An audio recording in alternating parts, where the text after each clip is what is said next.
গতকালই বিজেপির পক্ষ থেকে বিভিন্ন জায়গায় মণ্ডল সভাপতির নাম ঘোষণা করা হয়। একইভাবে ঘাটাল সাংগঠনিক জেলা বিজেপির নাম ঘোষণা করা হয়। ঘাটাল সাংগঠনিকদের মধ্যে রয়েছে পূর্ব মেদিনীপুর পাঁশকুড়া বিধানসভা। তবে পাঁশকুড়া সাংগঠনিক বিজেপির 5টি মণ্ডল সভাপতির মধ্যে 3টি মণ্ডল সভাপতির নাম ঘোষণা করা হয়।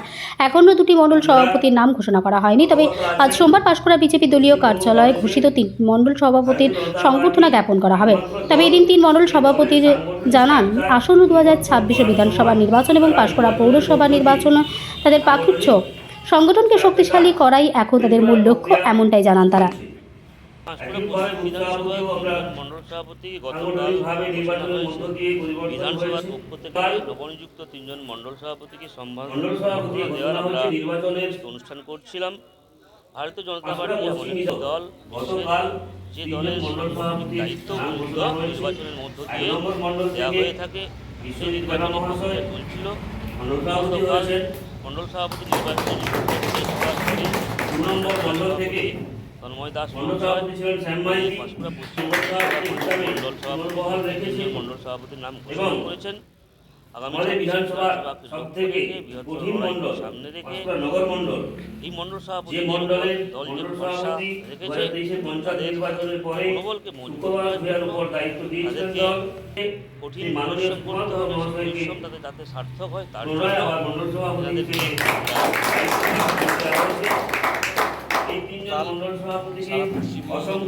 ধন্যবাদ জানাই।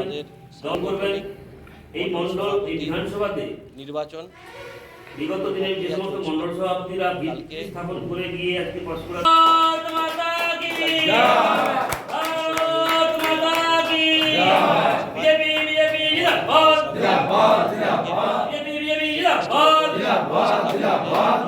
আমাদের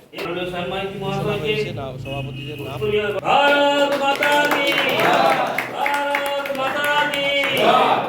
এবং এরপরে আমরা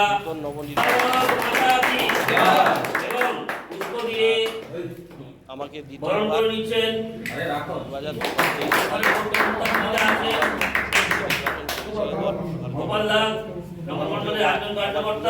দায়িত্ব আমাকে